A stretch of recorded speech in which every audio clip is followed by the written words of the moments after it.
Wenn du einen geilen Espresso, einen leckeren Cappuccino mit toller Latte Art machen möchtest, dann brauchst du einfach ein paar essentielle Tools. Wir schauen uns heute 4 Tools an, die ich fast täglich in Benutzung habe und die von einem chinesischen Hersteller kommen, der vom Preis her relativ fair scheint. Aber können die Tools auch was? Das werden wir heute rausfinden.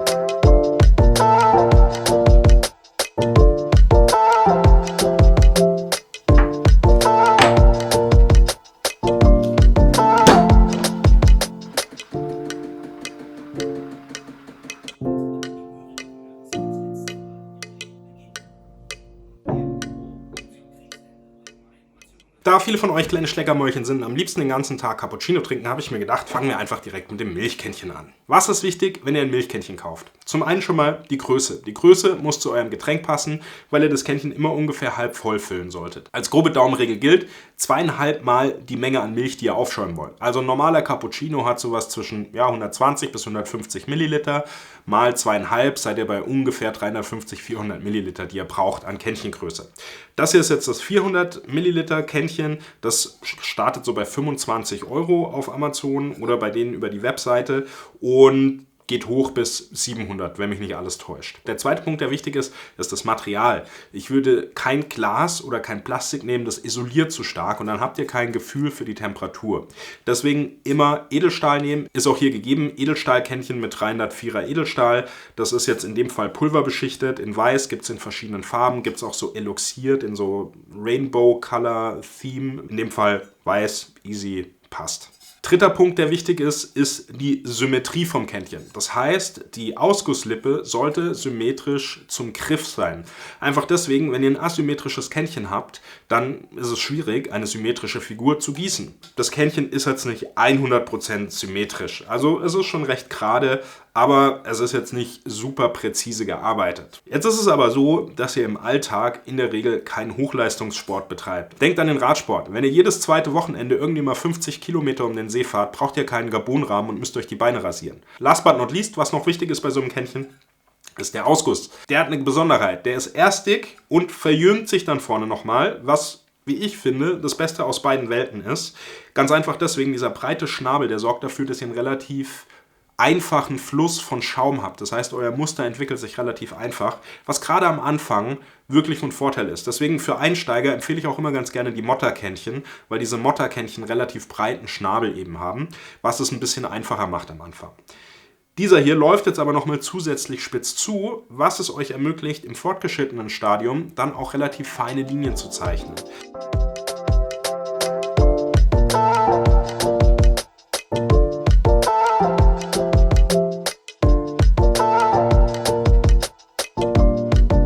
Also ich muss sagen, nachdem ich diesen Pitcher jetzt schon eine Weile in Gebrauch habe, er ist echt mega zum Gießen. Also ich nehme den wahnsinnig gerne her, eben aufgrund vor allem dieser Spout, dieser Ausgusslippe. Ja, was soll ich mehr dazu sagen? Weiter im Text. Ist jetzt ehrlicherweise kein super Essential, ich nutze es trotzdem jeden Tag, einfach weil ich es vom Workflow her lieber mag. Zum einen, wenn der Shot mal in die Hose geht, dann muss ich nur dieses kleine Becherchen und nicht meine Tasse ausspülen, was ich immer angenehmer finde. Zum anderen hat man so ein bisschen visuelles Feedback, was die Shotmenge angeht. Hier habe ich jetzt so 3 Pluszeichen drin. Ja gut, eine Skala hätte mir besser gefallen, dann kann man es nochmal ein bisschen besser abschätzen. Man sollte sich aber ohnehin jetzt nicht rein darauf verlassen, sondern tendenziell nachwiegen, wenn man es genau wissen möchte. Hat einen schönen Ausguss, der funktioniert auch. Also ich kann tropfenfrei umschütten das Ganze oder aufteilen auf mehrere Tassen. Gleiches Material wie das Milchkännchen, auch Edelstahl 304er, auch pulverbeschichtet. Die Pulverbeschichtung hier ist jetzt nicht ganz so schön. Da sind so ein paar Unreinheiten drin. Ja, für 11 € kann man machen. Das tut aber auch jedes kleine Shotgläschen. Also kommen wir als nächstes hierzu, dem WDT-Tool. WDT steht für Wise Distribution Technique. Und es geht im Endeffekt darum, den Kaffee mit den Nadeln dieses Tools etwas aufzurühren, um Lufteinschlüsse zu lösen, um Klumpen zu lösen, um den Kaffee ein bisschen gleichmäßiger zu verteilen. Lohnt sich sowas für jemanden im Alltag? Es kommt drauf an. Und zwar darauf, was für einen Kaffee ihr macht. Wenn ihr im Allgemeinen dunkle Röstungen verarbeitet, da braucht ihr es eigentlich nicht. Das reicht, wenn man ein bisschen den Kaffee gerade klopft, wenn man ein bisschen mit dem Finger arbeitet, wenn man ordentlich temmt. WDT braucht es dann nicht zwingend. Je heller der Kaffee aber wird, desto eher würde ich es euch empfehlen. Theoretisch könnt ihr das selber mit einem Korken machen, schaut aber halt natürlich nicht so sexy aus. Und eine Funktion, die ich richtig cool fand bei diesem Teil hier, ist, dass ich die Nadeln durch Drehen so ein bisschen aufdrehen kann. Und das ist super hilfreich, weil bei ganz, ganz vielen WDT-Tools sind entweder viel zu viele Nadeln drin oder die Nadeln stehen zu nah aneinander, was darin resultiert, dass ihr den Kaffee einfach nur vor euch herschiebt und da richtige Löcher reinreißt. Wenn ihr das Ganze jetzt aber ein bisschen aufdreht, dann rutscht der Kaffee zwischen den Nadeln durch und ihr könnt es wirklich richtig schön fluffig verteilen. Auch die Nadeln, die kann man problemlos austauschen. Es sind auch ein paar Ersatznadeln mit dabei im Lieferumfang. Das ganze Ding ist magnetisch, das könnt ihr einfach hier unten dran klippen. Dann habt ihr auch einen Ständer dafür oder ihr macht es an die Kaffeemaschine an die Seite ran oder. Grundsätzlich ein durchdachtes Tool, finde ich sehr schön. Nur auch hier das Design wieder. Wieso muss da ein Blitz rein? Also, weiß ich nicht. Der überzeugt mich gar nicht. Zum einen finde ich, passt es nicht zur Marke. So von dem, was die Marke darstellt. Zum anderen wirkt es einfach billig und, ja, weiß ich nicht, undurchdacht. Hat sich irgendeiner gedacht, oh ja, ein Blitz da drin wäre irgendwie cool.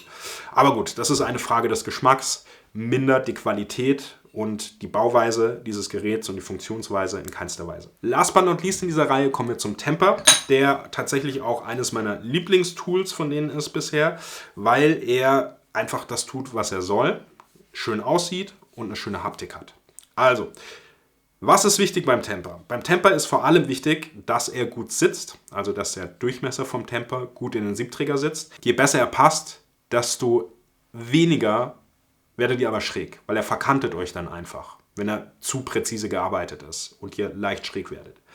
Und deswegen finde ich diese Tempertechnik hier auch so genial, weil es gibt mittlerweile Temper, die einfach so eine Auflageplatte haben. Und diese Auflageplatte, die legt ihr auf den Siebträger und ihr drückt dann im Endeffekt einfach nur noch diese Druckplatte nach unten. Was dazu führt, dass ihr maximal gerade tempen könnt, wenn ihr da ein bisschen aufpasst. Weil das gerade Tempen ist das Wichtigste beim Tempen.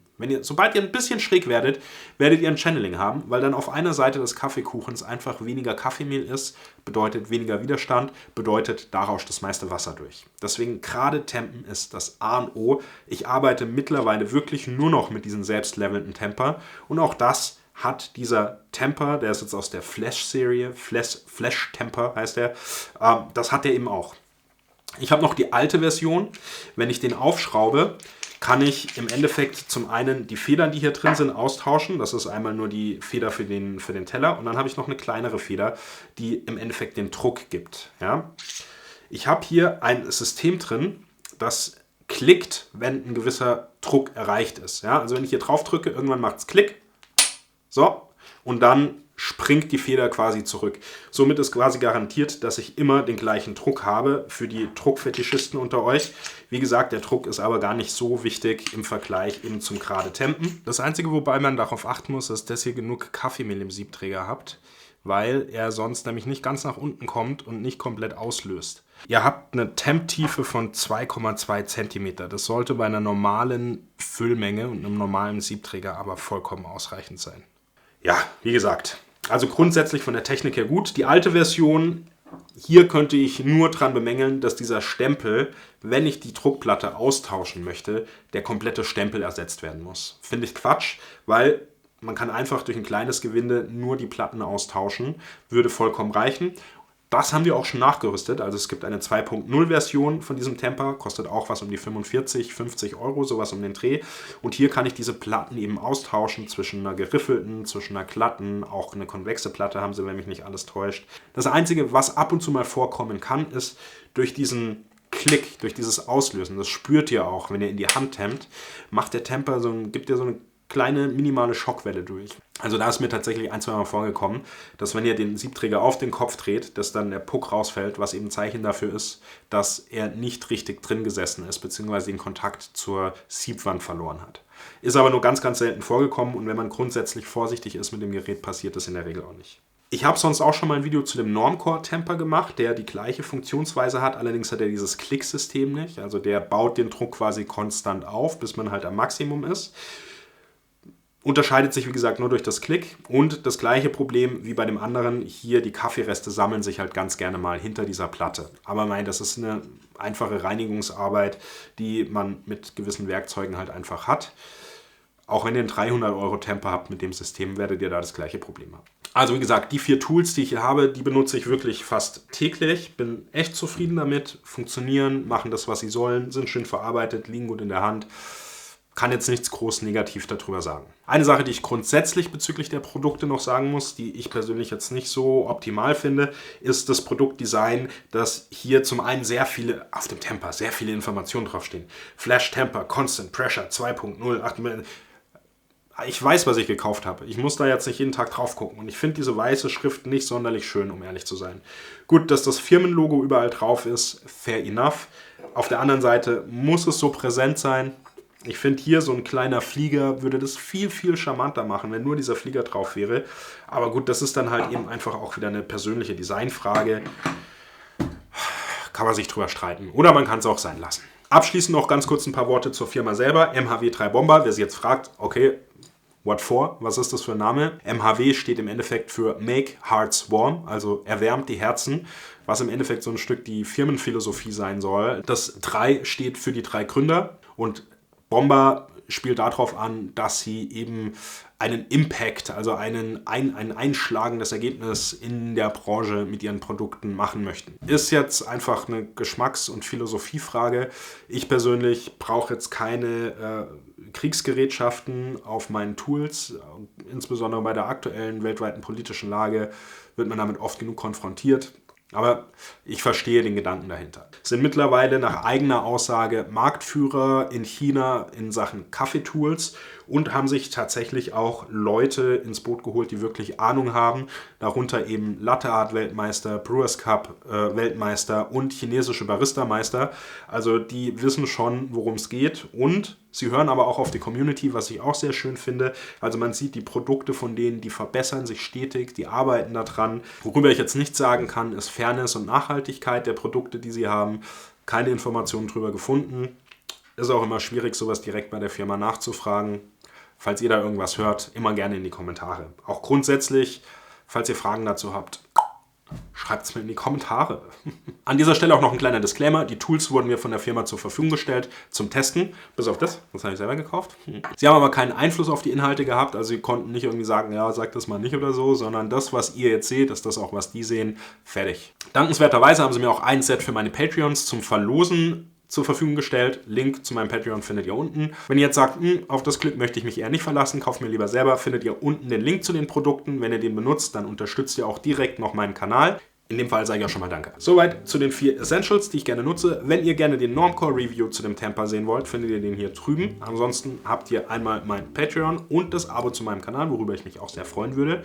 Und dann bleibt mir nicht weiteres übrig, als euch noch viel Spaß zu wünschen. Danke fürs Zuschauen. Wir sehen uns beim nächsten Mal. Ciao, ciao.